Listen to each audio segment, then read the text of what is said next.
Okay, we are live. Welcome everyone to the National Black Feminist Book Group. My name is Michelle Odom.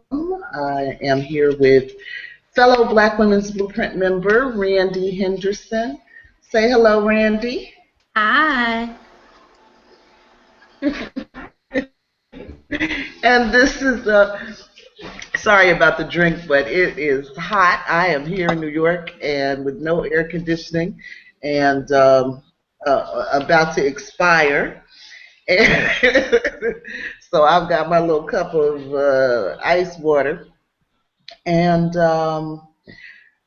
we are here. This is our third meeting. Yep. And this session of the book group is running from June 3rd through July 29th.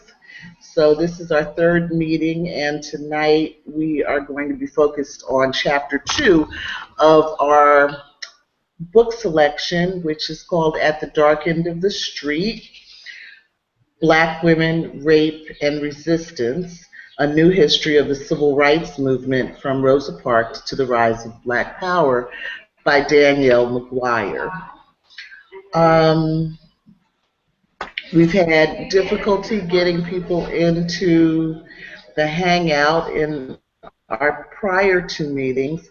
I think we've made a little progress tonight because we do have one guest who will introduce herself in a moment. But I think there may be some other people that are trying to get in tonight. If so, could you find a way to send me a message to my email address, fierceblackwomen@blueprintny.org, or post a message on the event page on Google Plus, or something, so that maybe I can try sending you another link.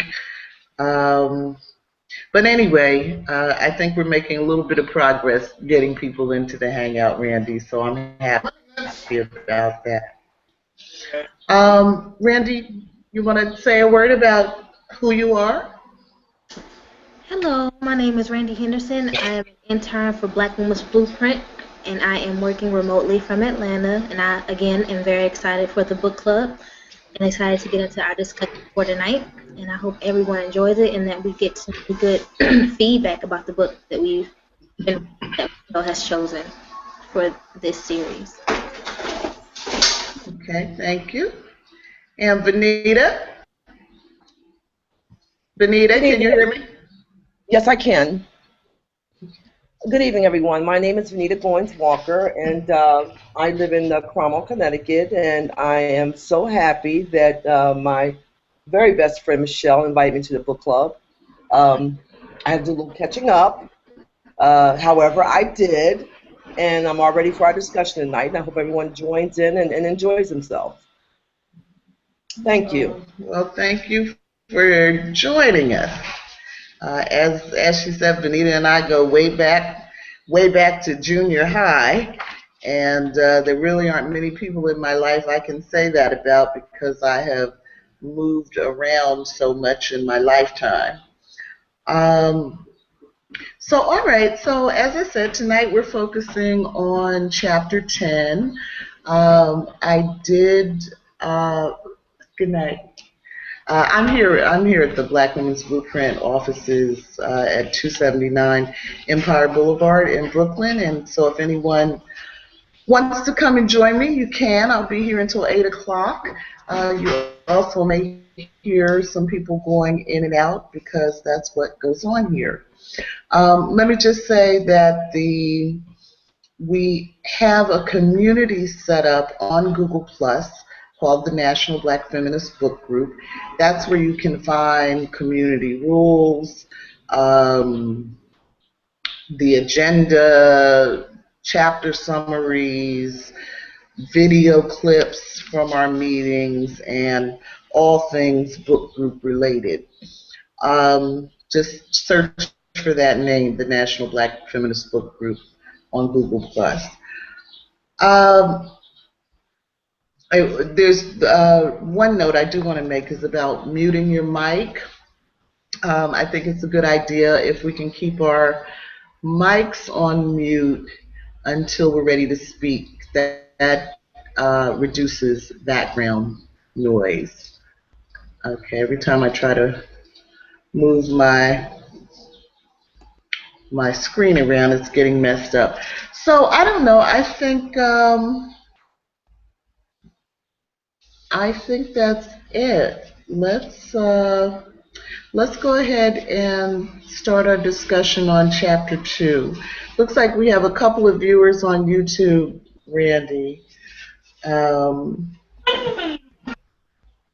So what I did was highlighted some key points from chapter 2 and put questions underneath each one. So I think what I'll do is just sort of read each passage and stop to do the questions after each passage. And we may or may not get through all of it, but does that sound reasonable, Randy? Oh, you're on mute. Okay. All right, so let me read the first part. This is from chapter 2 called Negroes Every Day Are Being Molested, from our text At the Dark End of the Street. This chapter starts out talking about Ella Ree Jones, a student at Alabama State Teachers College in Montgomery, Alabama, who boarded a bus, the Cleveland Avenue bus, the bus that Rosa Parks would make famous 13 years later. She boarded this bus one day in July of 1942 and took a seat in the colored section. She wasn't feeling well. When the bus driver noticed a white man standing, he ordered Ella Ree to get up. Because she was ill, she refused. The driver suddenly stopped, made sure the back door was locked, and called the police. Granted police powers, bus drivers enforced segregation with an iron fist. The complaint records of the Birmingham buses are riddled with reports of drivers beating, shooting, and even killing black passengers. "I'm going to teach you to do what the white man tells you to do," said the driver, as the police snatched Ella Ree from her seat and forced her into a police car. At City Hall, the officers dragged Ella Ree behind the building and beat her with a pipe. After a very violent scene, they charged her with suspicion, held her in jail overnight, refused her medical care, and took her to court the next morning. There she was fined $28. The day after, she filed a complaint with the National NAACP, where the young and celebrated attorney Thurgood Marshall was working for the Legal Defense Fund. Though appalled by the facts and interested in taking it to court, Thurgood Marshall's problem was that there were too many cases and too few resources. Randy, can you start, you and Vanita start with discussing the questions? Someone's ringing the bell. I want to go see if they're trying to come to our group. Okay? Okay, so Vanita, do you want to answer this question first? First question was, how did it feel reading about the case of Ella Ree Jones? I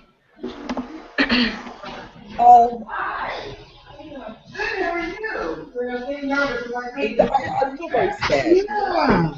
And it sounds very familiar.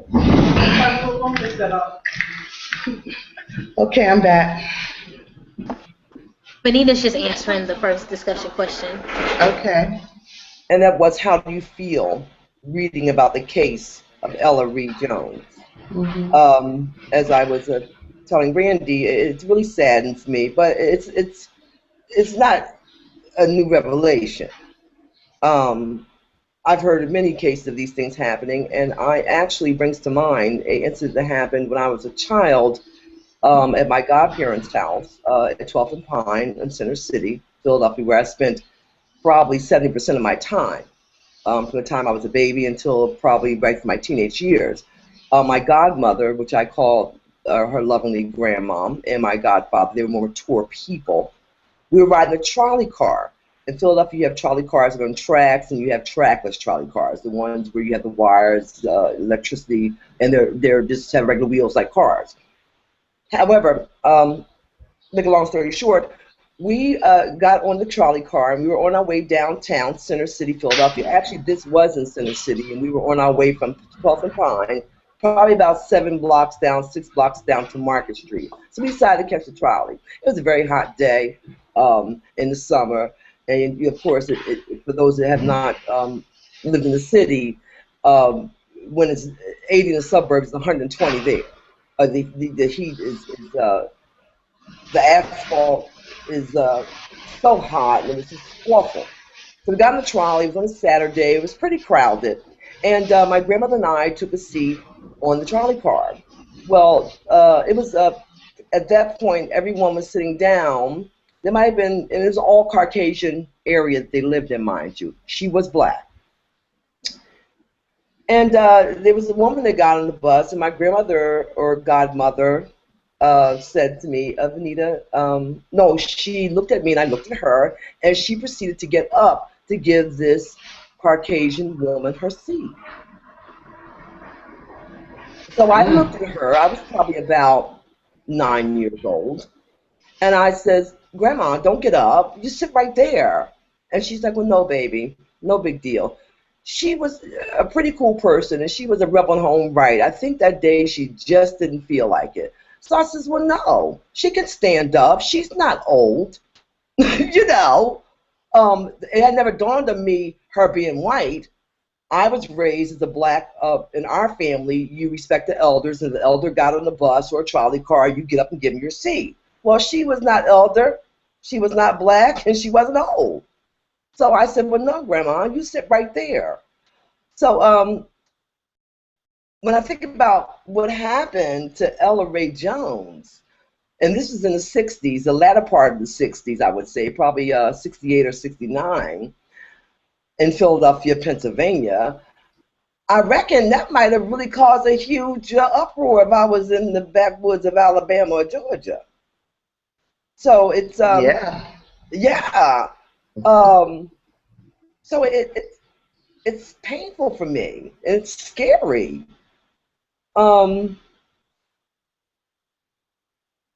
It's just painful to think that we can be treated as if we're not humans. It's just very painful. Yeah. Very painful. Yeah, that's interesting. Thanks for sharing that. I actually don't have any stories like that in my personal history. And so for me, as much as I have heard about discrimination on buses, I found the stories. This whole chapter has a lot of violence in it, a lot of it connected to things that happened on buses. So I found it really alarming, jarring, worse than I had ever imagined. Randie? I was very, very shocked to read the story of Ella, especially when the book mentioned that she was beat with a pipe by the police officers. I'm used to reading stories about where black men are heavily harassed and violently beat and lynched, but not so much when it comes to black women. And so it was very, I don't know, it was very sad. It was very hard, very difficult to read, and to consider a time when black women weren't considered women. or women worthy of being taken care of. Because again, as the book stated over and over again in this chapter, had the situation been reversed and had it been a white woman, this would have been unheard of. And so Right. it was difficult to read, and a realization for me. And like I said, Vanita, last week, this is the first time I've ever heard of this book, or in this history. Honestly, when we learned about Rosa Parks and civil rights movement, we don't hear about the little things that. Hey, excuse me, Randy. I'm getting a lot of background noise from somewhere. Do you guys know? Do you have any noise in your background? My family's home, but they're quiet. Oh, okay. Go ahead. They're looking around like. Okay, go ahead. I'm sorry. But yeah, it was difficult to read. Yeah, yeah. Okay, Vanita, how do you feel about reading the next section? Points 2 and 3. Unmute yourself. Vanita, unmute. Gotcha. Can you Okay. hear me? Yeah. Why don't you do the next section, Black veterans? Black veterans lead way to dignity, respect, and bodily integrity.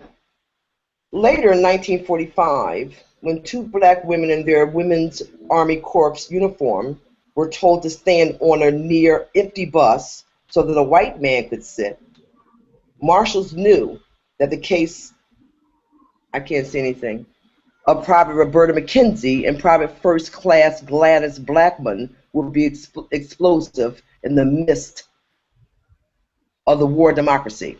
10 years later, thousands of working and middle-class women, fed up with decades of abuse, took to the streets to protest their mistreatment and demand the right to sit with dignity.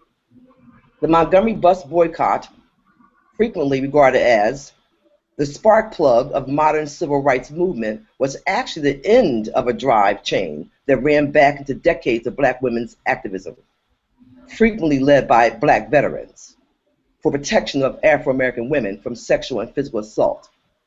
The Montgomery bus boycott was more than a movement for civil rights. It was also a women's movement for dignity, respect, and bodily integrity.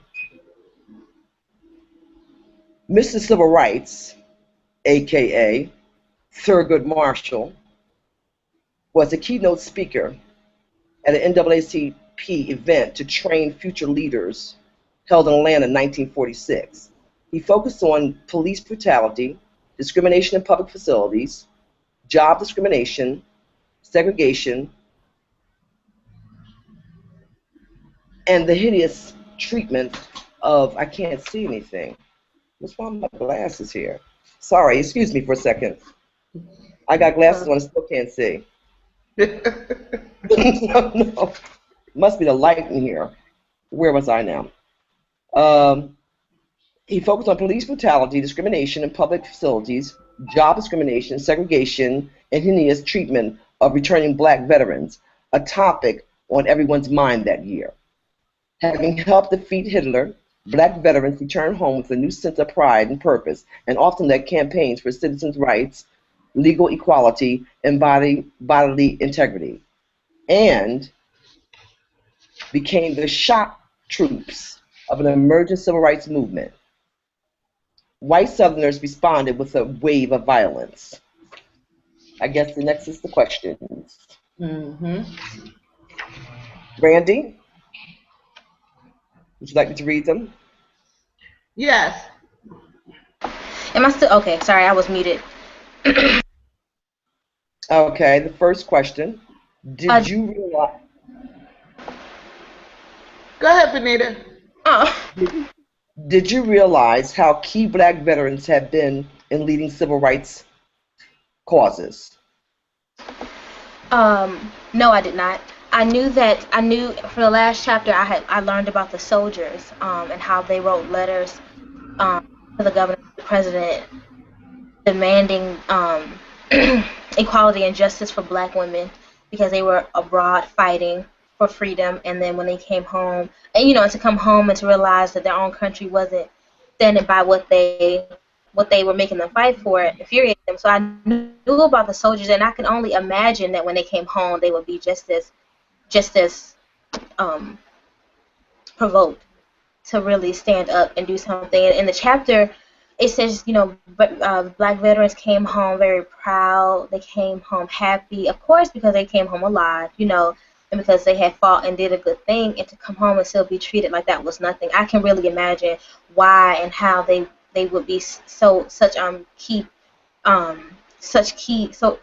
innovators for the civil rights movement. Mm-hmm.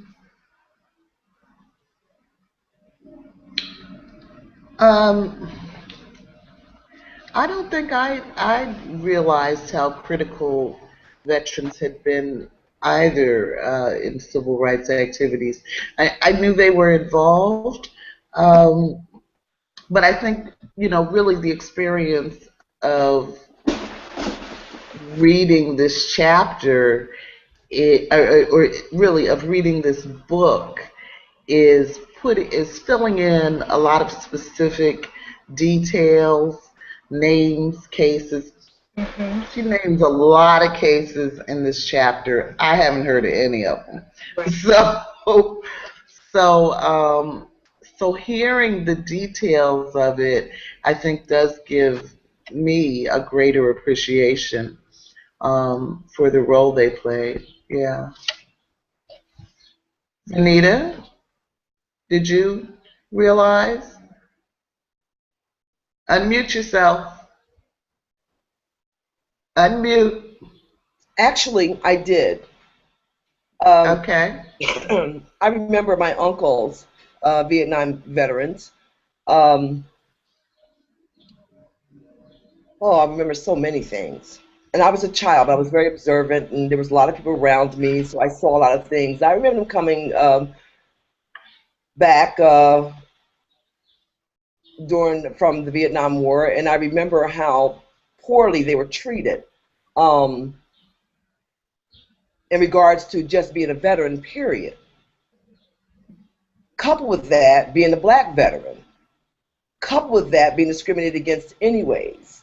So yeah, I was very familiar. At that time, I remember my uncles and neighbors that had gone to the Vietnam War getting together in the basement of Greater Mount Olive Baptist Church down on Bainbridge Street in Philadelphia, because when I grew up, everything was a family affair. Where your parents went, you went. You might not have understood everything that went on, but you were there in the basement while they were talking about different issues that were going on with black folks. Not just the war, because to be honest with you, they say, I've heard people say that the vets were proud when they got back. Well, not all. Mm-hmm.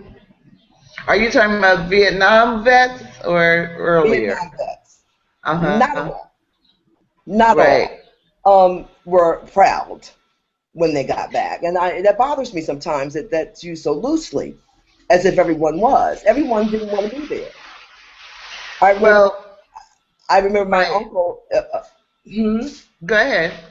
I remember my uncle actually not wanting to go, and actually the army coming by and getting him out of the bed and taking him out the house because he didn't feel it was the right thing to do.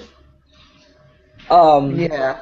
So, but but remember this chapter is primarily focused on the 1940s. Yes. And so the vets that they're talking about are mostly World War II veterans. Yeah.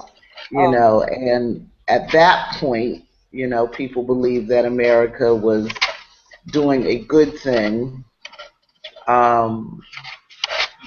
fighting for democracy and defeating Hitler. So, there was something to feel proud of. Yes. Vietnam was a different situation. Yeah, it certainly was.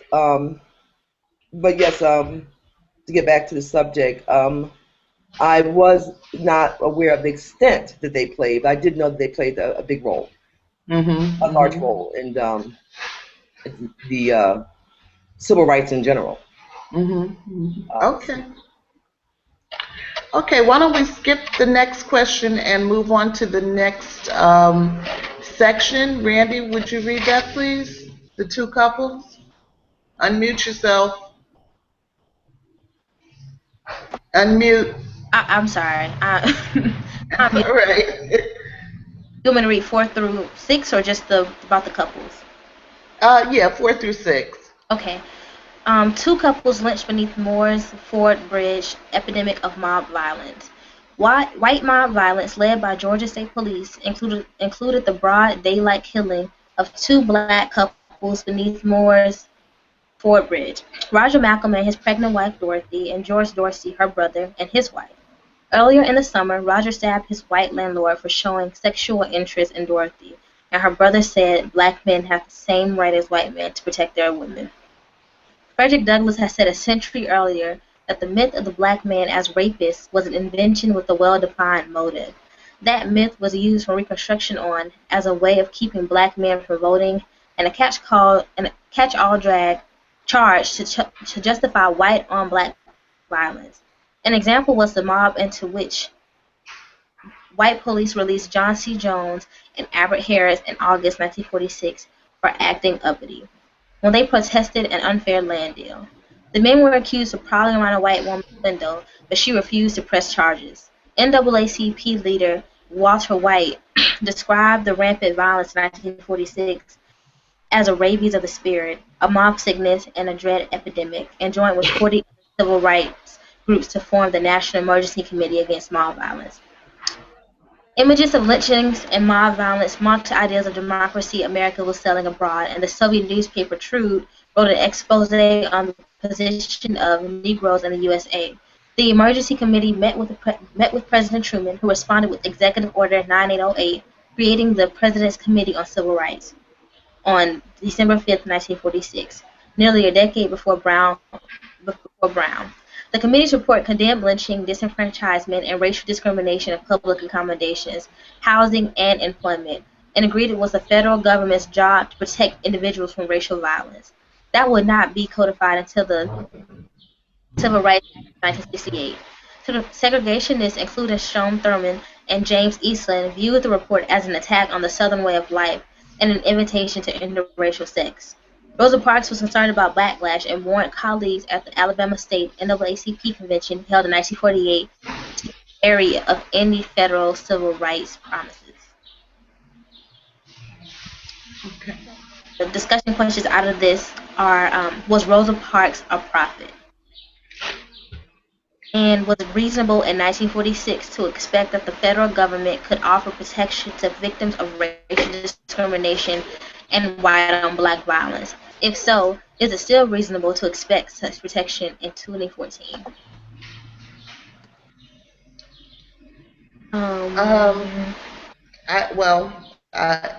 Yeah, I think Rosa Parks was a prophet.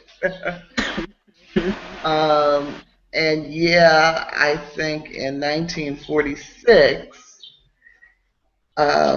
it was reasonable to expect that the federal government could provide protection against that rampant white mob violence. Just like I think it was reasonable in the 1860s to expect that the federal government could provide protection for people that were enslaved. I'm not so sure that in 2014 we can still find it reasonable to rely on the federal government for protection. I think it may be a reasonable desire, but I don't know that I think that it's realistic. We've had a lot of laws on the books designed to protect different classes of people from various forms of discrimination and violence. But we still have our Trayvon Martins. We still have our Renisha McBrides. We still, uh, we still live in a very violent country. So I think something different is needed. I think we have to move to a more individual level or a micro level or something um, of figuring out how to live in the world together. So that's my ramblings. Randie, what did you think? Well, when I read Rosa Parks' speech after she learned about everyone trying to get the president to incorporate this initiative, I doggy-eared the page in the book because I agree with her. And so, of course, I there would be backlash, as there still is backlash in 2014 whenever Black people try to do something, or people of color. And me just personally been on college campus, whenever we try to make and have the school protect the people of color, um, especially the black people on campus, there's sort of backlash weeks to follow. And so, and it's a shame that history just continues to repeat itself. And I don't know, in the chapter, Rosa Parks mentions, it's very difficult to stay encouraged when it seems like all your everything you want is in vain. All the work you're doing just to get multiple cases thrown out, and people are dying and women are being raped. So it's very when I knew that there would be backlash. Was it reasonable to expect our government? I think, like you said, it was a reasonable desire. Our government should be protecting us. That's what they say they would do. But I honestly don't think that it's responsible of us now and to keep expecting the government to step in. I think as long as abuse and disenfranchisement of Black people and people of color keeps making money, racism and all, it's never gonna go away. So it's too profitable. And the government, America's capitalistic society, that's why slavery was implemented for economic gain. And so I don't know. I think that you're right. We do have to come up with other forms of resistance and protection for ourselves, because our government isn't encouraged to do so. Let me introduce to you all Georgette Moses, or how are you going on Google? G Moses. Hello, hello. Georgette and I have been friends for several years on Facebook, and she's been trying to get into this hangout here since we started it on June 3rd. She finally got in, and this is my first time seeing your face. Hello. Oh, you wouldn't believe what kind of a week I've had. Ladies, forgive me, I have not read the chapter. Okay. This week I'm watching my 14-month-old granddaughter for my son and his wife, and it's been a while since I had a baby in the house. So let me just tell you. I understand. Well, when you get a chance, if you go to the Google page, the book group's Google page, there's chapter highlights there, so you can catch up on both the first chapter and the second chapter. Okay, excellent. All right, all right. So you know what? I'm gonna go ahead, Vanita. Hold on, Vanita, unmute yourself. I'm here. Okay, did you have any thing you wanted to say about expecting the federal government to protect you?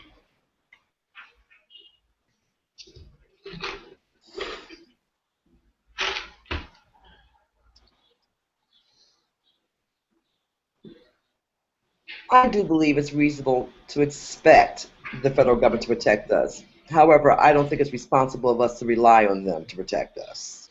Mm-hmm. It's just no better way. It's no other way to put it. I just don't know what else to say about that other than what we expect and what we have seen in the past and in the present is that Right. we rely on ourselves to protect ourselves. So no, I think it's reasonable today and then, but no, I don't think we should be relying on that. So Rosa Parks was a prophet. You better believe that. You better believe that. Yes, she was. I have to give Rosa all her props. I might not have made it then. Oh, you know we wouldn't have made it. We've had those discussions before, and you know, I just don't know if I wouldn't have made it. And it takes a whole bunch of person to do that. You know, so many incidents. You know, I'm in my 50s now, and so many things have happened, and nothing shocks me. But one thing I do know for sure: if we don't start relying on ourselves and each other, we're going to become extinct because we're almost there now. So we can't rely on the government for anything. Yeah. Absolutely, positively anything. Push start shoving, we're on our own. Yeah. And that's from real life experience. I know. All right, I'm going to read the next section called White Women Cry Rape, Black Men Die. White women often sacrifice their black lovers to save themselves. Willie McGee suffered such a tragedy. This married African American man and 31-year-old father of four from Laurel, Mississippi, was manipulated into a long-term sexual relationship with his employer, Mrs. Willametta Hawkins. McGee's wife figured it out when Hawkins confronted the couple one night as they walked home from the theater. McGee eventually broke off the relationship in November 1945, just as Hawkins' husband, Troy, was figuring it out. Willametta reported rape to the police. McGee was sent to the electric chair. The case to free him helped launch an international movement, but despite 3 interventions by the U.S. Supreme Court, McGee was executed on May 8, 1951, before a cheering crowd of nearly 500 white people, including Troy and Willametta Hawkins. Next point. Killing black men for suspicion of violating the South's sexual rules was commonplace. On January 8, 1949, for example, Ruby Floyd accused 7 black men of rape. Some suspects were rounded up, and by the end of the day, they were tried, convicted, and sentenced to death. Even the charge of I rape, had Mac Ingram sentenced to 2 years hard labor after a white woman accused him of looking at her.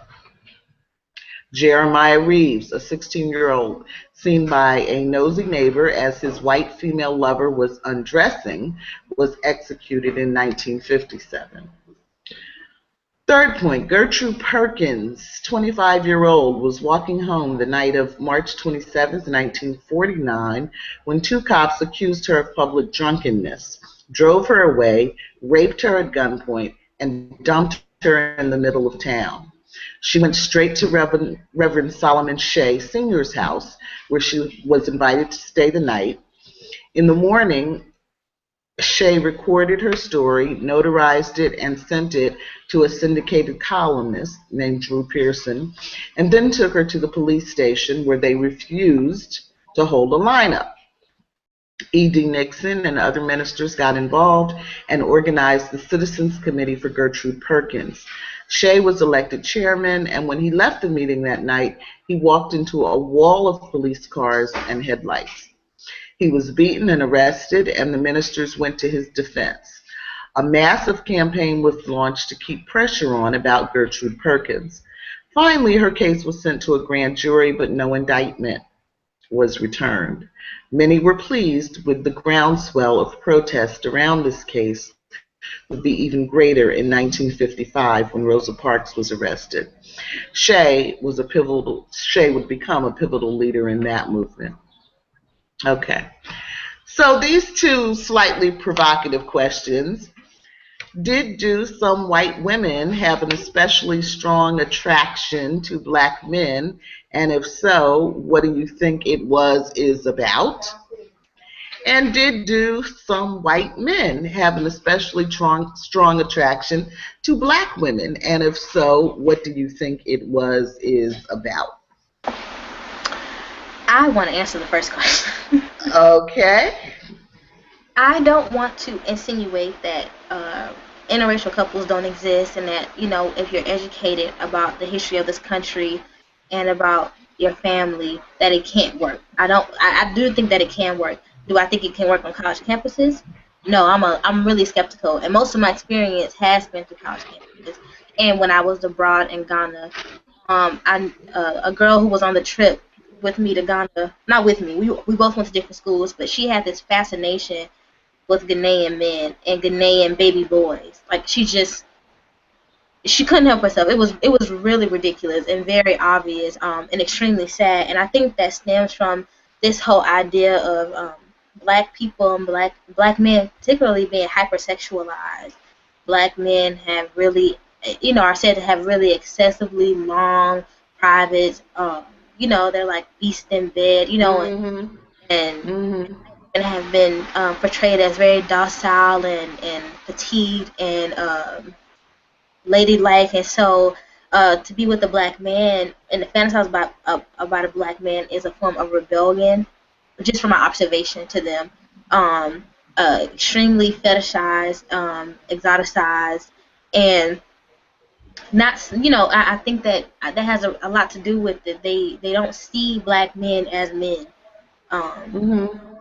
And so, and when and black men are forbidden in their communities, just like white women were forbidden in our communities. Yeah. And so we are constantly told that you can't have something. I think that, of course, that makes you want to have it, and I guess kind of put it on this pedestal of greatness. And not saying the black men aren't great, but just from my observation with white women, they just have a desire, it seems, to really be with one, but never bring them home, to meet the parents, and never really talk to them in public. It's usually like a one night party thing, and I think that it's still there.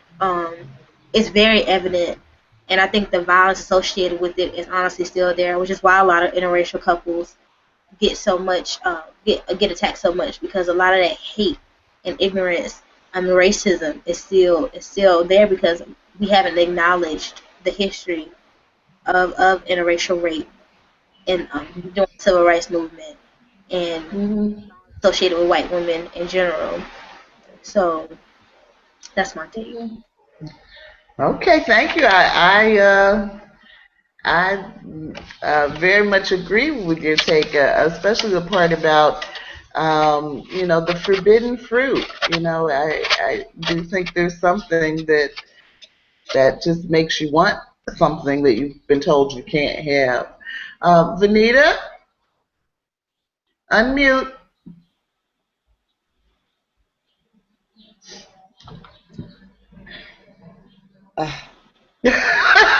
You're so dramatic. Randy, I don't know about the forbidden fruit syndrome theory. Really.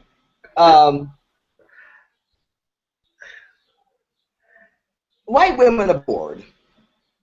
Period. And I'm being honest, on the real. And it has nothing to do with forbidden fruit. I think they just, find a big strapping Mandingo, 6'4", 280, to be exciting when they probably got a 5'2", 120 stockbroker at home in the bed. So I don't think it's all about forbidden fruit. I believe it's a lot about boredom. As you said so eloquently, Randy, and I do believe that, is that they can lay with them, but they won't take them home. Most of the educated Caucasian women will not take them home to meet their educated families. Mm-hmm. Because 9 out of 10, a lot of them aren't getting the educated black men either. Right. So, no, I don't think it's a forbidden fruit thing with them. I think it's just sheer boredom. And maybe it's just sex, period. You know what I'm saying? Just simply sex. I think sometimes people might look too far into things. You know, there's a thing called fads. You know, if you notice lately in the past 15, 20 years, having a black man is like having you know, for some white women, like having a pocket puppy. You know, once you put in the car, move yourself. So I'm gonna have to edit you out. But no, you asked me my honest opinion. And did I say honest? No. And I'm not saying that to offend anyone. I'm just calling it like I see it. I think a lot of it's just about sex. I don't think it has a lot to do with forbidden fruit. It's available. Why not? You know what I'm saying? There's no resistance. Right. There's no resistance by black men. Why not? You know. And I guess maybe I'm speaking from a different place, because if you grew up in the 70s, Michelle. Yeah. It was a very sexual time. Yeah, I mean, our generation was a different situation, but again, this chapter is set in the 1940s, and it was truly a life-threatening, proposition. Well, yes, and that's why when push started to shove, they denounced that they had voluntarily had relationships with these black men. Yeah. But I do believe that it was just about sex. I don't necessarily believe it's all about that's a mighty big risk to take for sex. Well, I mean, as Randy said, the myth is. I want to hear what Georgette has to say. Goodbye, Manita. And Randy said they have skills. Georgette, unmute yourself. Take your mute off at the top of the screen. Okay, all right. Okay. I don't know if I can follow up with that. I'm serious. Okay, now look, I'm 51, so I've been through those generations. Right. My older brother and sister, they were in the BYO, Black Power movement, so my mother came up in the South, and let me tell you, she had some serious issues with race, and that was because of the way she was treated in South Carolina. So,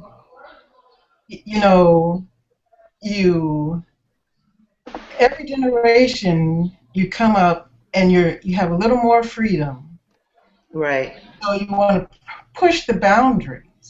And I'm going to refer back to the comedian Franklin Ajay, I think it was. He said in one of his kids that God put, the nerve endings in and they made it so perfect that we would never stop procreating. So sex is a powerful force. Yes, it is.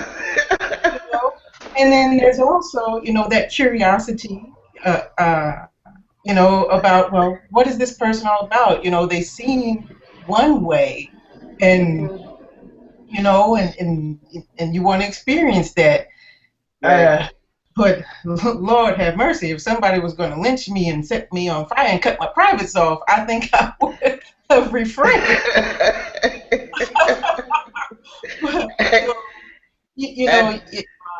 If you think back to the stories of, I think it's the interracial couple, the I think it's the Loving. Loving v. Virginia. You know, they went, to extremes to be together, Right. and I'm sure, black men and white women did the same, all over the country. So you have to wonder, well, why did they face, all of this opposition, this hate, and this potential violence to them every day? They might lose their jobs if people found out, who their partner was, and would you take the risk of, denouncing your loved one right there, because somebody saw you in the street, out in public? Right. I'm sure they had to go through that.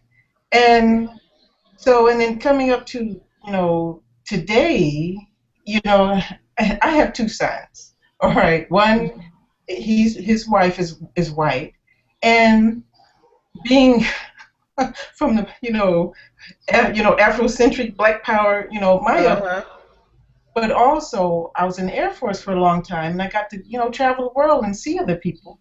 But I never was, really judgmental, and I always tried to believe that, everyone is a human being, and if you have problems with someone else because of skin color or religion or whatever, that's your problem, and I'm not going to let it be my problem. Right. So, when my oldest son, he just, he told us, he was going to marry this young lady, and we said, well, is it because you haven't, you can't find any black women? And I'm so sorry I said that at the time. But this, a mother saying, wanting to make sure it's not because you don't like black women, Right. So your grandmother's black, even though my father is white. I was raised as a black woman. Yeah. My mother was true Afrocentric all the way. Yeah. Sometimes I had to look at her. When I found out, my dad was white, I'm like, Mom, you don't like white people. Yeah.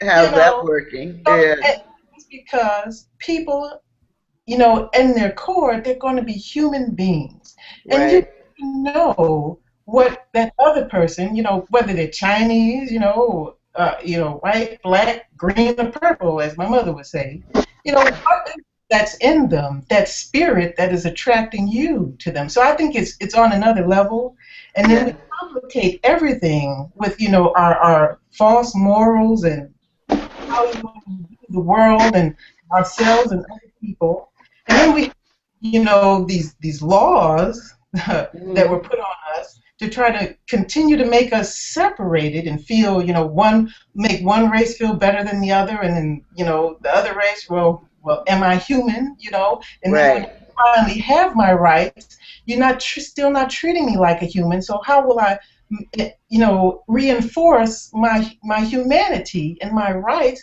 Well, I'm going to marry whoever I feel I love, love to me. So, and then people look at, this new, joining of the races here, and they have an opinion about it. And if it's negative, then here you are reinforcing, all these centuries, and I'm going to say thousands of years, because, racism, I believe, didn't start until after the fall of the Roman Empire, because you were really, categorized by where you came from and not the color of your skin, but because and then it was a method of, financial and political a subjection of other people. You could take their money by saying, oh, this is a Moor, we're going to take his stuff, and he's black, so he can't be of God. Then they interjected religion into that. So it seems very complicated how we continue to keep problems going and keep us separated and confused. Yeah. So, Georgette, let us move on. We're trying to see how much of this we can get through. We're doing pretty good, though, I think. Sorry to be so long. No, it's okay. It's okay. Okay. Is it my turn to read the next section? Is that right? I think so. This section. I gave everything a little section title. So I called this one Boycotting for Justice. The 1951 campaign, the 1951 campaign to shut down Green's grocery store. Is it my turn, Randy? Or your turn? Which one? Randy? Yeah, I'm trying to remember which one I read the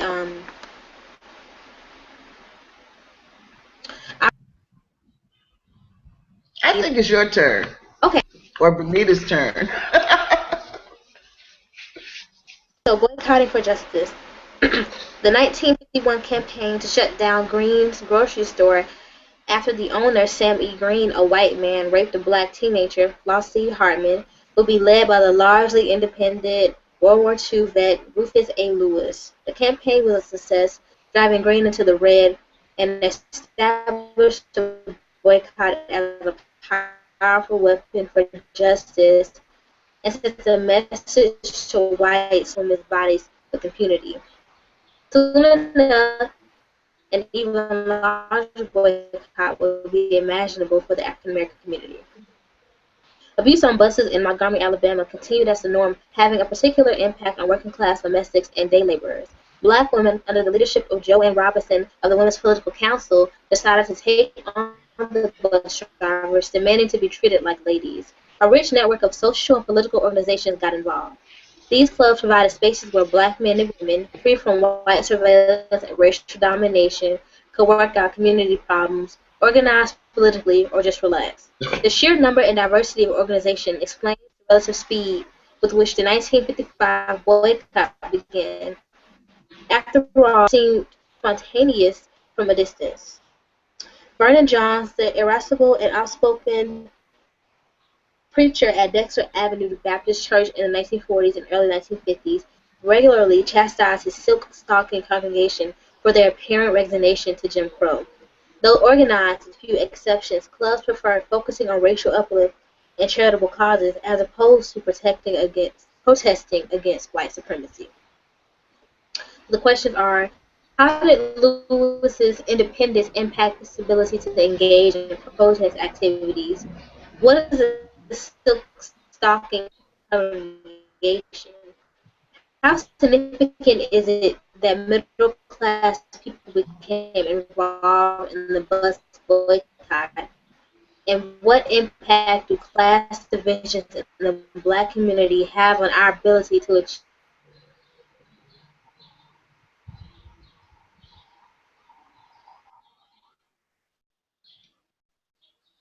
Randy?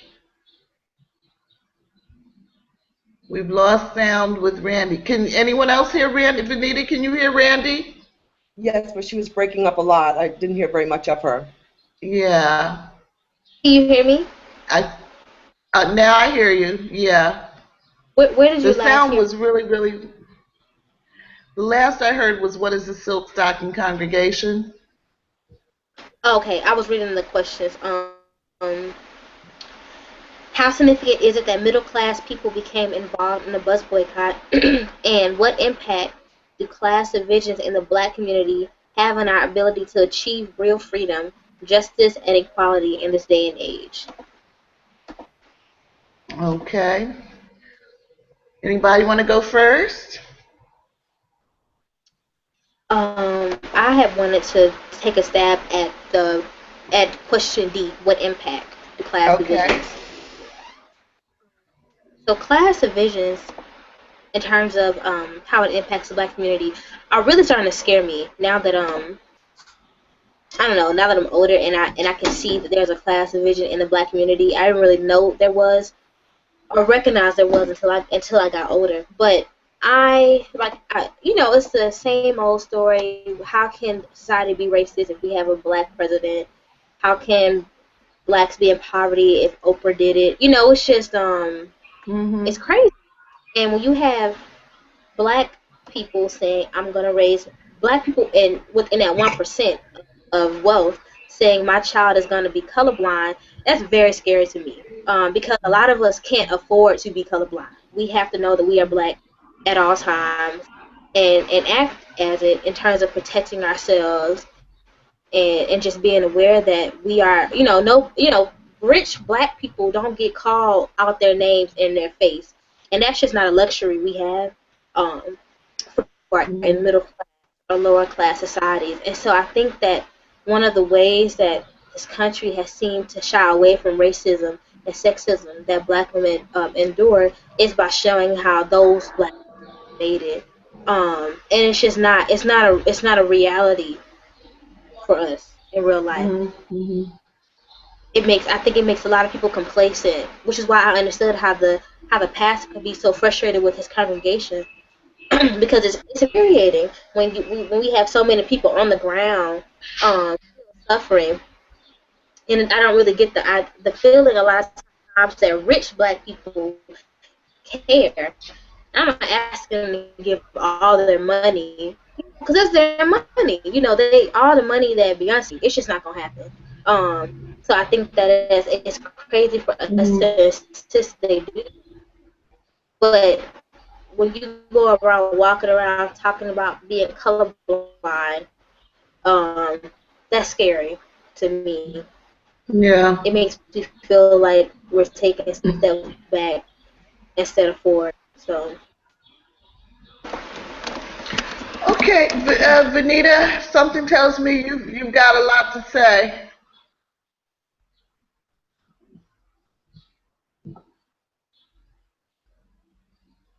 I lost you. I lost you. Oh, I said something tells me you have a lot to say. I don't see you. Where are you? Oh, you can't see me? No. I see you. Can you see me there? No. Oh, I don't know. I can see you. Okay. All right. Did you want to respond to the question about class differences? We can see you and we can hear you.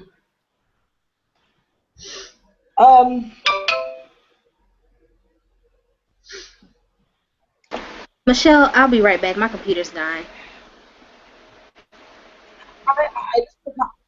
Okay.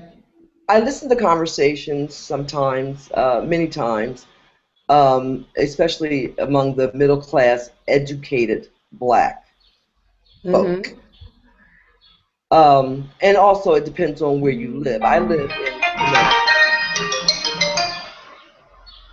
You what? I live in Connecticut.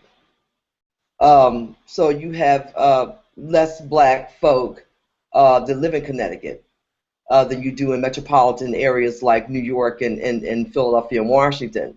However, it's a little different, I find, when I listen to their conversation. It's almost, and it does divide us, it's almost if once we're educated, then we aren't the black people anymore. We are the black people. And what affects them doesn't affect us.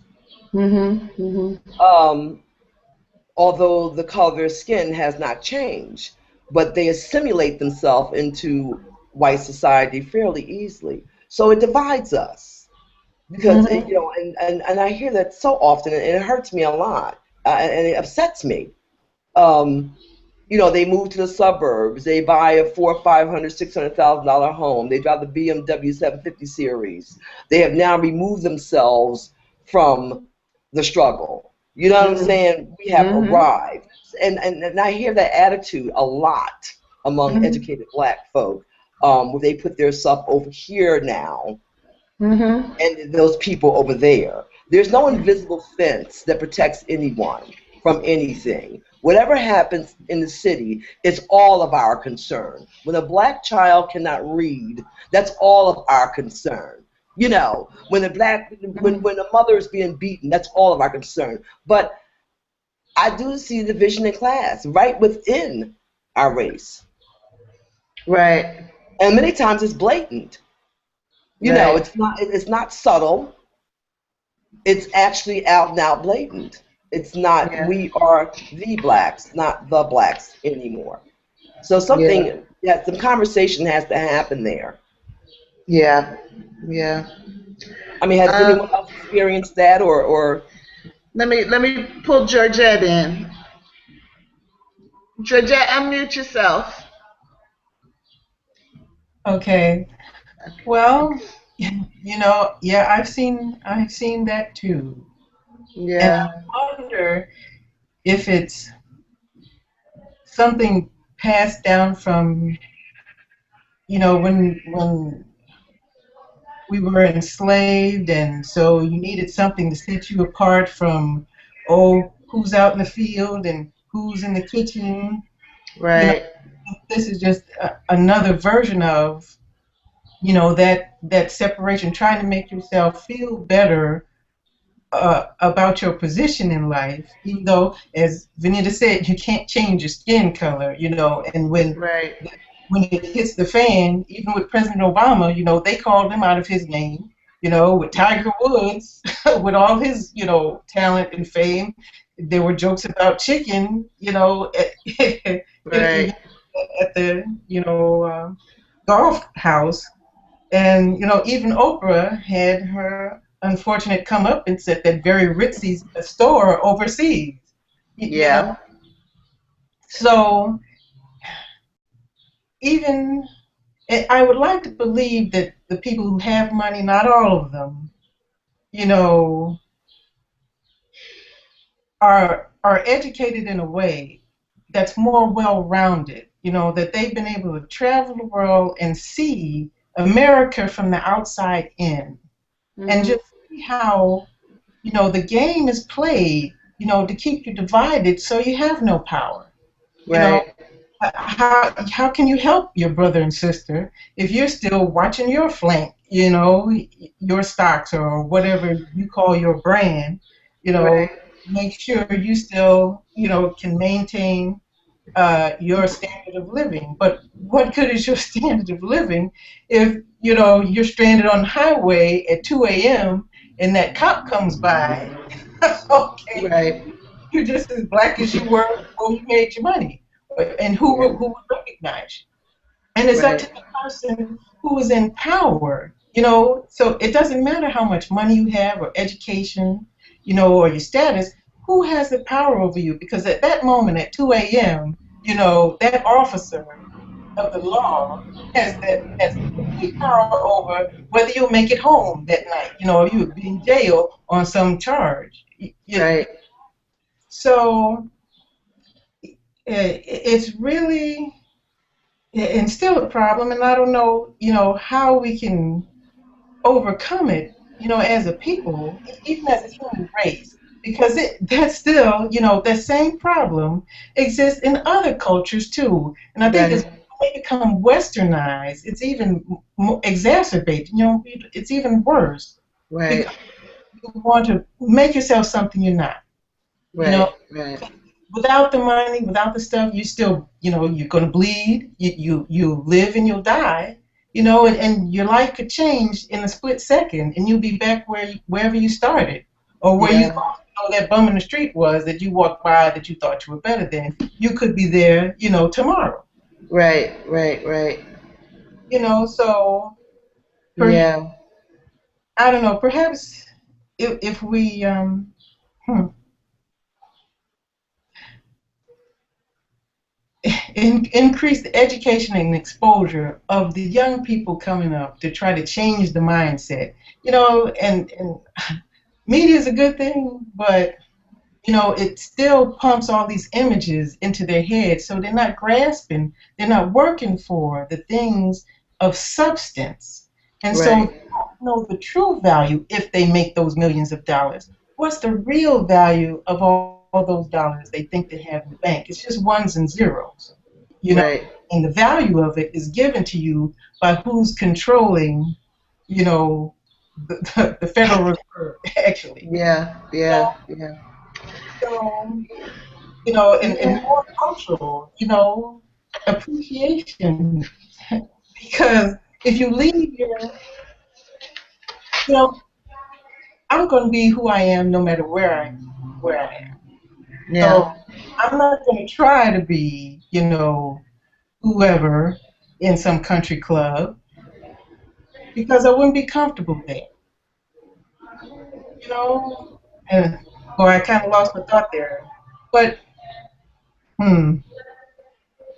Okay. that's about all I had to say on that. Okay. Well, thank you. Um, yeah, it's certainly I've seen it, experienced it, the classism in the black community as well. I agree with Georgette, though. It's a human problem. I think, though, it's a human problem that has um, much more dire consequences for the black community, um, as as well as more twisted roots, um, such as whatever psychological damage was done to us by the experience of slavery. Um, in terms of chapter two, um, I thought it was really significant that the middle class, was so participatory in the Montgomery bus boycott, um, because those with a little bit more resources um, have that to contribute to whatever the struggle is, um, but they don't have all of the foot power, the physical energy, the motivation, the the the things that people most deeply affected, like the domestic workers and the day laborers in this case, will bring to a situation. So I'm just saying that certainly I believe if we're ever going to be serious about pursuing what I would consider to be a real measure of freedom and justice and equality, um, we're going to have to find ways to bridge our class differences. Um, as Georgette knows, I practically live on Facebook, and I skimmed past an article today that Janice Graham had posted talking about why middle class people are being priced out of the housing market, unable to, afford places to live. And I didn't stop to read the article, but one of the comments from one of her friends was saying something along the lines of, the expression that the Jews, first they came for uh, who first they came for the Negroes and nobody said anything, and then they came for this, came for that. That is that kind of thing that this country has been targeting poor people for several decades now, and and the middle class really hasn't had a problem with it. They certainly have not been mounting national and international campaigns, the likes of which we read about happening in the 1940s on behalf of poor people.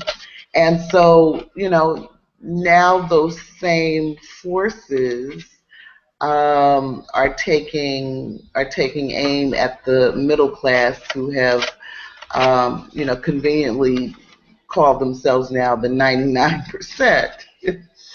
But and that's okay, that's good. I mean, anything that that makes us feel more connected, I think, is a good thing. Um, but we know that there are real divisions within the 99%. But I think that's the bottom line, that either we are going to succeed um, in whole, or we're going to go down in whole. And whatever our reasons for all of these little, I need to feel better than you. Um, we've got to get over it. We've got to get over it. So, anybody else want to rant a minute on that? Okay. Let's do the last section. Vanita, is it your turn to read? Can you see us yet? Vanita? Now I I can't can even see you see now. Vanita. Can you see me? Oh, now, okay, now I see you, now I hear you. Is it your turn to read? If you say it is. Okay, I say it is. The Feminist Traditions. What page are we on? I can't see with the glasses on, Michelle. Oh, no. Page 5, Feminist Traditions. Okay. Feminist Traditions, Section 12. One short-lived but effective group was Sojourners for the Truth and Justice, which sought to unite black women across social, political, and economic lines in an effort to end white violence and terror. By inviting black women to come speak their mind and issuing the call in the spirit of Harriet Tubman and Sojourner Truth, the STJ rooted themselves in a radical black feminist tradition of resistance and the tradition of testimony. On September 29, 1951, more than 100 black women from 15 states gathered in D.C. to testify and bear witness to one another's horror stories. Mary Church Terrell, Dean of Negro Women, presided. Question: had you ever heard of Sojourners for Truth and Justice before reading this chapter? What value do you see, if any, in the tradition of testimony? Okay, thank you. Welcome. Randy?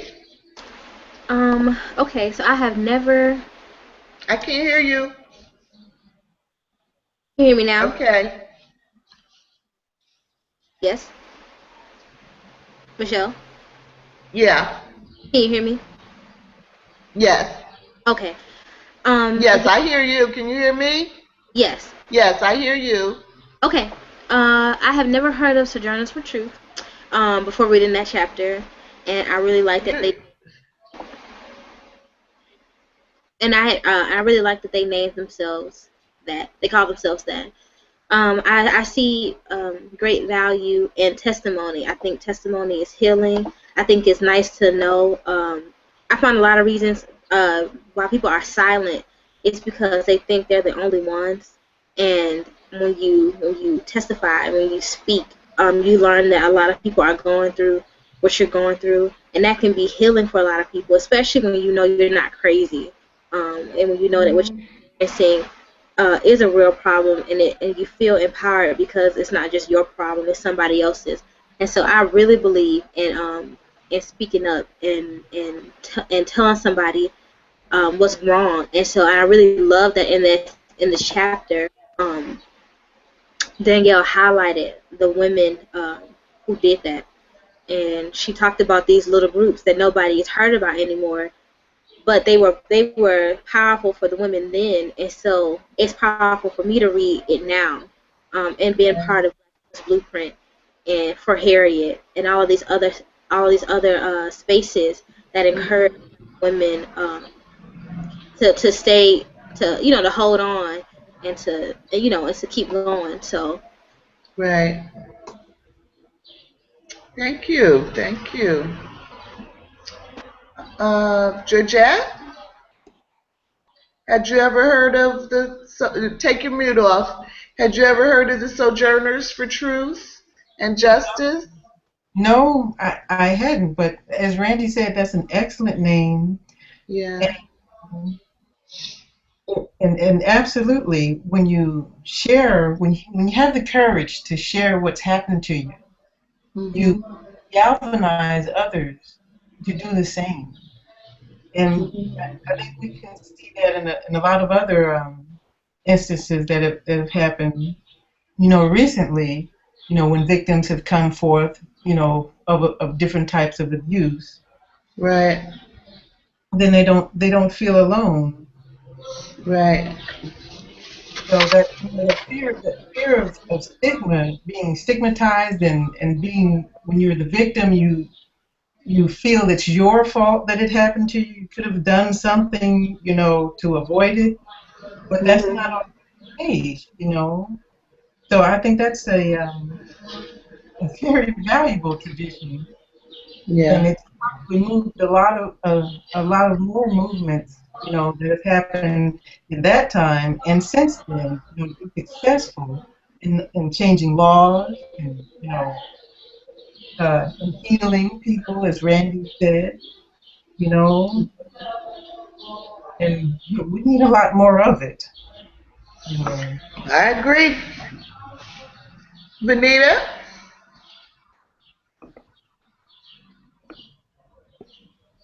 I also agree, especially for black women and black families for so long. And I remember growing up, and certain things would happen, and young women being taken advantage of sexually or out and out raped was a hush hush type thing among the family members, Right. among the women in the family. Right. Now don't tell nobody. Now hush now, and don't don't nobody know our business in our house. That type of Right. thing. And that horrible way of thinking was passed down through generations, and it really does take a lot to break that trend. Yeah. Yeah. And thank goodness those trends are being broken now. Folks are coming out and they're saying what happened. They're saying Right. that I was molested by my father, by my uncle. Little boys are saying they've been molested by the neighbor. But for many years, and that's one of those traditional, I find, I can only speak for black families because I am black. I've heard so many times, hush, hush, and I'm 50-something years old. It's only recently that I started hearing some of the horrible stories, Yeah. Yeah. and that's how hushed it was. Yeah. So I think it's a wonderful thing to share your testimony. I think it's wonderful to share with your friends and family and others some of your experiences. A heavy heart stops you from living.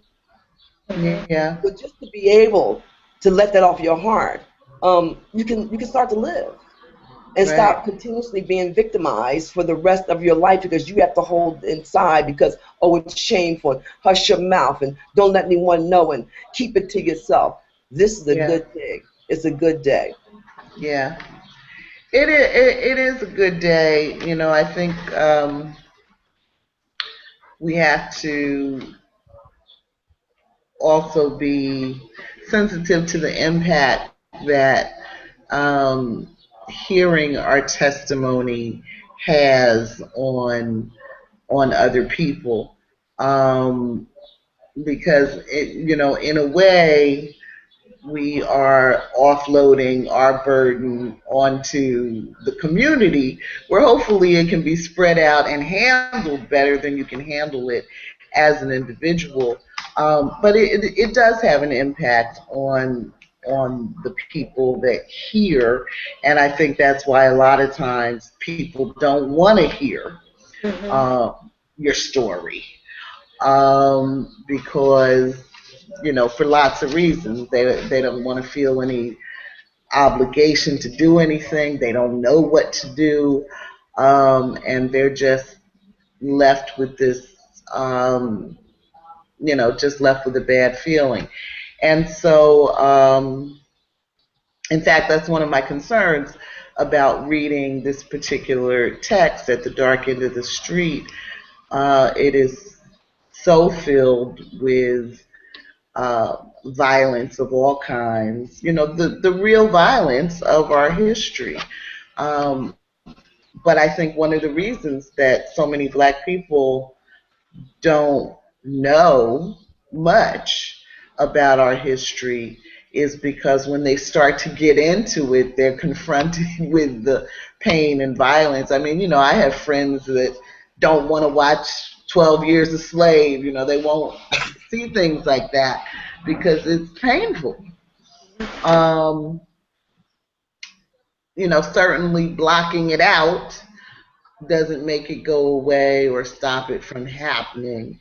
But I do think we have to figure out how to take care of the people that hear our testimony. So on that note, let's wrap up.